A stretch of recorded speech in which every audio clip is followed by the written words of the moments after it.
Qu'il s'agisse d'une pratique démocratique, qu'il s'agisse de la place des femmes, qu'il s'agisse de, je dirais, tous ces problèmes que nous avons évoqués, du fonctionnement de l'autorité, on sent que l'Église a peur et prend du retard, un retard culturel. Que redoute-t-elle?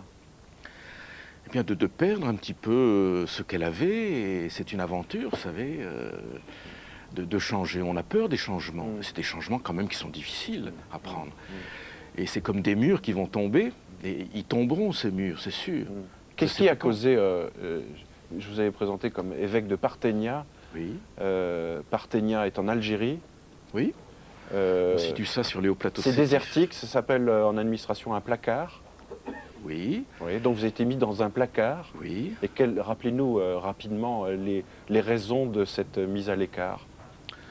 Écoutez, elles sont multiples, je ne sais pas quelle est celle qui est déterminante. On me dit que finalement c'est le livre que j'ai écrit sur les étrangers, sur les lois Pasqua. Coup de gueule contre l'exclusion, ça a été le déclic. En tout cas, je crois que c'est peut-être le bon exemple de que si on a une liberté de parole, peut-être si on est gêneur, on n'a pas bien sa place dans l'institution. Et que là encore, c'est peut-être le pluralisme qui serait nécessaire dans l'Église, pour montrer qu'on peut avoir des points de vue différents, tout en ayant la communion dans la foi. Et vous pensez que, je veux dire, les professionnels de l'Église comme les fidèles sont menacés aussi par une sorte de rigueur, enfin, qui est le plus facilement victime de Oui, c'est ces sûr qu'il y contraintes? a quand même un verrouillage. C'est sûr qu'il y a des théologiens qui sont écartés, il y a des gens qui sont interdits de parole. C'est dommage. Je crois qu'un des signes de réussite d'une institution, c'est sa capacité à ne pas exclure. L'exclusion est toujours un échec. Et que l'Église devrait être l'Église des exclus et non pas de l'exclusion. Pourtant, on a parlé de Vatican II en disant c'est une véritable révolution.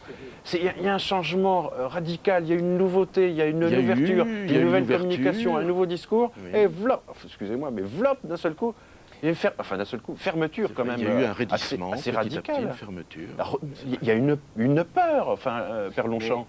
Mais par exemple, Drie Wehrmann, le théologien, disant que la résurrection, ce n'est pas tout à fait exact, que c'est symbolique, etc. L'Église ne peut quand même pas dire « Ok mec, c'est bien, bon ok, c'est symbole, etc. » La résurrection, le Christ est ressuscité. Drie Wehrmann le conteste, ça, non, par exemple.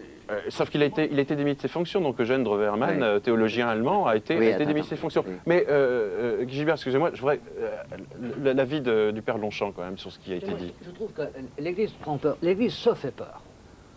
Au fond, c'est vrai qu'elle se trouve devant des à tort ou à raison? À tort, elle n'a pas de raison de se faire peur. Si elle croit aux promesses dont elle vit, elle ne devrait pas avoir peur d'ordonner ou au moins de discuter. Voilà, parce que le grand problème, c'est ça. Un, elle se fait peur.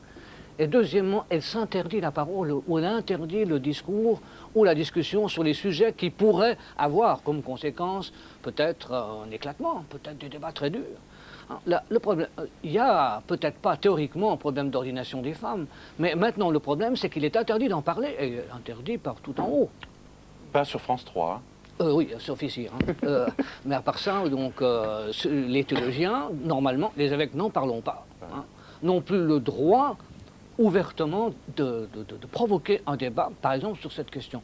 L'ordination des hommes mariés aussi. Alors, de fait, ce n'est pas la solution à tous nos problèmes. Mais c'est un problème actuel qu'on interdise le débat. Nous sommes dans une société de débat, de procès, de processus. L'Église n'est pas une démocratie, je suis bien d'accord. On ne va pas voter la foi à la majorité absolue, ça c'est d'accord. Mais parler dans l'Église est inévitable dans une époque où on discute de tout. Et surtout en Occident. Mais il n'y a pas que l'Occident. D'autre part, il faut se dépêcher quand même. On vient aussi là de faire allusion au problème de ces ordinations et tant d'hommes que des femmes. En France, le débat ne me paraît pas très violent, mais il y a d'autres régions et il faut avoir... vous, Père Longchamp, qu'est-ce qui vous a entraîné dans cette vocation à devenir prêtre? Parce que vous avez été étudiant, 68 arts, vous avez lancé des pavés aussi? Pardon? Vous avez lancé des pavés? Non, parce que bon, ça faisait pas très bien dans le décor. J'étais quand même déjà jésuite, un jeune jésuite, quoi, étudiant, bébé jésuite, quoi. Mais on n'en sait pas les pavés, mais les débats étaient très très forts. Mais dans ce bascule... moi j'avais vraiment... C'est des croix. Des croix? Non, même pas. Je suis vraiment pas dans le genre fanatique et je ne voudrais pas. Moi, ce que j'avais envie vraiment de servir l'Église, dans l'Église, mais la société, le monde. Moi, je suis venu prêtre. J'étais passionné de suivre d'autres prêtres qui avaient envie de dire une parole d'espérance, bon, même de salut, disons, dans ce monde. Moi, j'aime le monde. Alors, vous savez, dire qu'on aime le monde, c'est une parole un petit peu dangereuse. Comment vous aimez le monde, hein, si, je l'aime. Et si on n'aimait pas, il n'y aurait pas eu de Christ, il n'y aurait pas eu d'Église. Et vous pensez que la tension, d'une certaine manière, certains... comme le père Dantin, qui a consacré différents ouvrages à la papauté. Le dernier, c'est Quel pape pour quelle église, je crois, aux éditions du CERF. Il parle quasiment de monarchie. Alors, je sais qu'il ne faut pas comparer des valeurs politiques à une institution religieuse. Malgré tout, il y a véritablement un resserrement de l'Église de Rome aujourd'hui qui manifestement a des répercussions sur l'extérieur. Mais bien sûr. Oh, il y a un centralisme exagéré, ça c'est évident.